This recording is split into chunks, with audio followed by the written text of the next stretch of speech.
बिहार और झारखंड को लेकर के जो मीटअप प्रोग्राम निर्धारित किया गया है, तो उत्तर प्रदेश से बिहार की ओर का सफ़र हमारा प्रारंभ हो चुका है और एक लंबी जर्नी की ओर, एक लंबे ट्रिप की ओर, या जो लॉन्ग ड्राइव है, एक लंबी अवधि के लिए अब हम निकल चुके हैं। जल्द ही बिहार और झारखंड में आप सभी से मुलाकात भी होगी।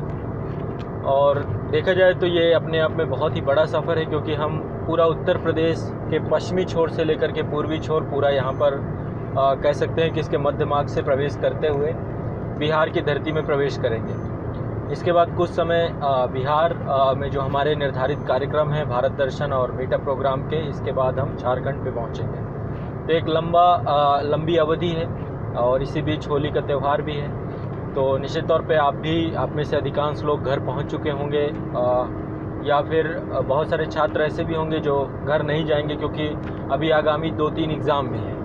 मध्य प्रदेश का एग्ज़ाम आपका है अप्रैल में, और इसके बाद आपका जो है मई में झारखंड का भी एग्ज़ाम है, फिर IAS और फिर UP PCS, कुछ बड़े एग्ज़ाम ये हैं। इसके अलावा मेंस के भी कुछ एग्ज़ाम हैं, जैसे MP का मेंस अभी चल रहा है। और तो ऐसे में निश्चित तौर पे बहुत सारे बच्चों की RRB NTPC का भी एग्ज़ाम चल रहा है। तो परीक्षाओं का भी दौर है, लेकिन इसी बीच में पर्व में बहुत सारे बच्चे घर जाते हैं। खासकर होली और दिवाली, ये 2 बड़े त्यौहार हैं जिसमें भारत में इसको सबसे उल्लासपूर्वक इन दोनों त्यौहारों को मनाया जाता है। तो ऐसे में घर जाना लाजमी होता है, और निश्चित तौर पे आप में से अधिकांश बच्चे घर गए होंगे, और जो नहीं गए हैं आराम से अपना रहिए, पढ़िए। तो एक लंबे सफ़र की ओर हम भी निकल चुके हैं, और इसमें हमारे 2 उद्देश्य हैं। पहला है कि एकेडमिक स्तर पर जो भारत दर्शन का पूरा जो एक हमारा एक सोच है कि हम आपको पर्टिकुलर साइट में जा कर के जिन चीज़ों को आप किताबों में पढ़ते हैं, जिन चीज़ों को आप जो है पुस्तकों में देखते रहते हैं, सुनते रहते हैं, उनको हम धरातली स्तर पर व्यवहारिक ज्ञान के माध्यम से आपको भारत दर्शन के माध्यम से चीज़ों को पढ़ाया जाए, डिटेल से पढ़ाया जाए। तो उसके कुछ एपिसोड आपको ज़रूर देखने को मिलेंगे, और बहुत बड़े स्तर का ज्ञानार्जन भी आपका होगा। झारखंड से भी कुछ एपिसोड रखेंगे, बिहार से तो रहेंगे ही रहेंगे। बिहार का इतिहास अपने आप में बहुत ही समृद्ध है, रिच है। देखा जाए तो शुरुआत ही भारतीय इतिहास की बिहार से होती है। मैं हमेशा कहता हूँ कि प्राचीन भारत का इतिहास का केंद्र बिहार ही था, तो बिहार का इतिहास ही प्राचीन भारत का इतिहास है। तो कहने का मतलब ये है यहाँ पर कि हम इतिहास का एक बड़ा हिस्सा जो है बिहार से कवर कर सकते हैं, लेकिन जितना समय रहेगा मैक्सिमम उनको प्रयास करेंगे। इसके अलावा स्वतंत्रता संग्राम में भी बिहार का बहुत बड़ा योगदान रहा है। बड़ी पर्सनालिटी और व्यक्तित्व रहे हैं जो कि बिहार की धरती से निकले हैं। तो ऐसे में जितने भी पॉसिबल क्षेत्र हो पाएंगे, संभव क्षेत्र हो पाएंगे, हम वहाँ पर जाएंगे। मैं चाहता हूँ कि कुछ आप सजेस्ट भी करें, मैक्सिमम जितना कवर हो सकेगा करेंगे, यानी लगातार हमें केवल और केवल सफ़र पे ही रहना है। इसके बाद 1 अप्रैल को मीटअप हमने निर्धारित किया है। स्थान आप लोग सजेस्ट कर सकते हैं स्थान, और थोड़ा सा मुझे पटना के जो बच्चे हैं वो बताएं कि स्थिति क्या है अभी कोविड को लेकर के। पटना में किसी तरीके की कोई समस्या तो नहीं है, और जो बुद्धा गार्डन है वहाँ पर कितना बेहतर रहेगा। और थोड़ा सा यदि आप लोग मैंने आप लोगों को बैच कोड बताया था BPSC एग्ज़ाम की, आप लोग आज़ाद BPSC एकेडमिक एप्लीकेशन डाउनलोड करके BPSC एग्ज़ाम से जुड़ करके वहाँ पे एक ग्रुप मिलेगा, तो उस ग्रुप में आप लोग जानकारी दे सकते हैं, सभी छात्र जितने भी हैं। तो बिहार मीटअप का जो हमारा प्रारंभ है वो बिल्कुल हमारी जर्नी शुरू हो चुकी है, और मैं उम्मीद करता हूँ कि आप में से जो छात्र हैं 1 अप्रैल को निश्चित तौर पे मिलेंगे। और इस लंबी जर्नी में बहुत कुछ सीखने सिखाने के लिए जो कुछ भी रहेगा मैं आप सभी से डिस्कस करूंगा। तो यहाँ पे पूरी आज़ाद ग्रुप की टीम है। हमारे साथ जो है रविंदर सर हैं, हमारे साथ शशि सर हैं, और जो है इस पूरी अवधि में हमारा प्रयास यही रहेगा कि आप लोगों को बहुत कुछ दे पाएँ, बहुत कुछ सिखा पाएँ। इसके बाद झारखंड का जो मीटअप है वो हमने 4 अप्रैल को निर्धारित किया है, और देखते हैं शायद कोविड को लेकर के झारखंड सरकार के द्वारा बहुत सारे दिशा निर्देश जारी किए गए हैं। तो ऐसे में सभी को पालन करते हुए एक बार मुलाकात तो करना बनता है। तो ऑक्सीजन पार्क के बारे में मुझे एक बार बताइएगा कि कोई किसी तरीके की भाव बाधा तो नहीं है, ऐसा तो नहीं कि बंद कर दिया गया है। बंद हो गया होगा तो कोई दूसरा देख लेंगे, रांची में बहुत जगह हैं। तो ऐसे में आप लोग थोड़ा सा इस चीज़ का सहयोग करिएगा कि हमें पर्टिकुलर स्पेस और स्थान बताइएगा। और बिहार पहली बार आ रहे हैं, झारखंड भी पहली बार आना होगा, तो ऐसे में आप लोगों की मदद की ज़रूरत पड़ेगी।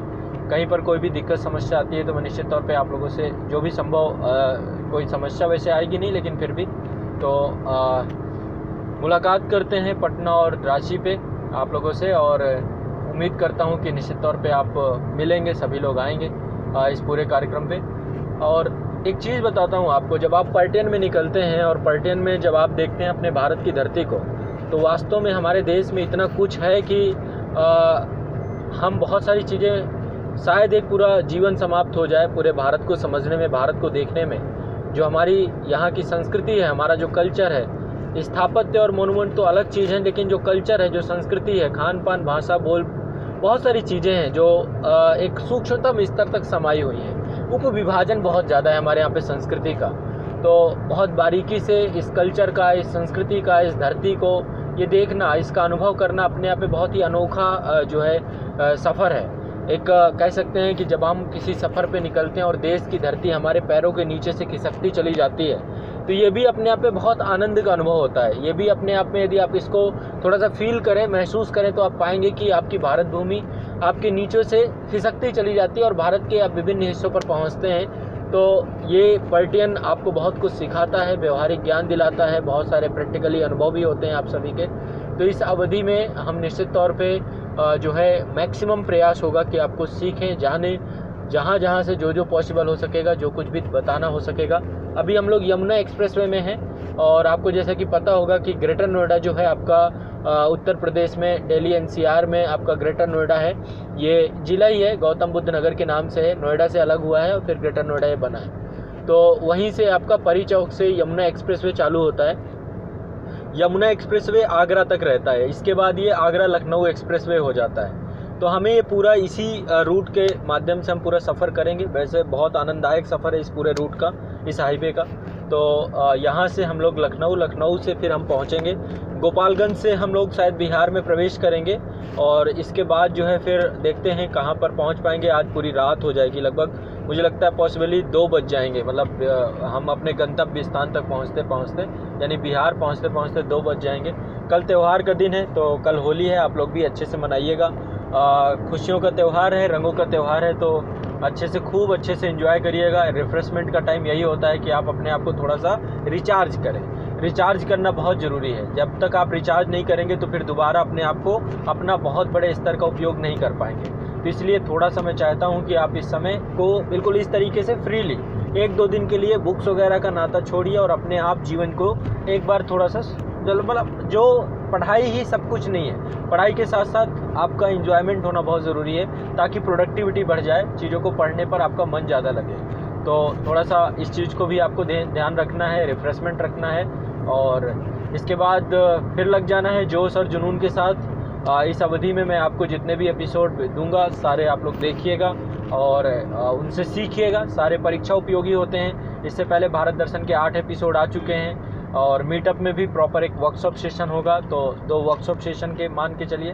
तो और इसके अलावा जितने भारत दर्शन हो जाएंगे, तो इस अवधि को अच्छे से एंजॉय करते हुए और चीज़ों को अच्छे से करना है। और बाकी आप लोग इसी तरीके से बने रहिए। इस पूरी जर्नी में मैं आप लोगों को बताता रहूँगा, आप लोगों को रूबरू कराता रहूँगा कि हम किस दिशा में, किस डायरेक्शन में आगे चल रहे हैं, है ना। तो चलिए फिर मिलते हैं, आप लोगों से लगातार बने रहेंगे। थोड़ी देर बाद फिर आप लोगों से रावेन सर हैं, शशि सर हैं, सभी लोग रूबरू होंगे, बताएंगे कुछ। हम लोग 1-2 विषयों पर चर्चा भी करेंगे, उन विषयों से भी आपको रूबरू कराएंगे। तो बहुत सारी चीज़ें आज के सेशंस में आप लोगों को सीखने को मिलेंगी। ये पूरा टाइम हम पूरी प्रोडक्टिविटी के साथ प्रयास यही रहेगा, जितना आपको दे सकते हो इस टाइम पीरियड पे वो दें, है ना। तो निश्चित तौर पे बहुत कुछ सीखने को इस पूरी अवधि में मिलेगा। तो चलिए मिलते रहेंगे, अभी लगातार मैं अपडेट देता रहूँगा। शुक्रिया।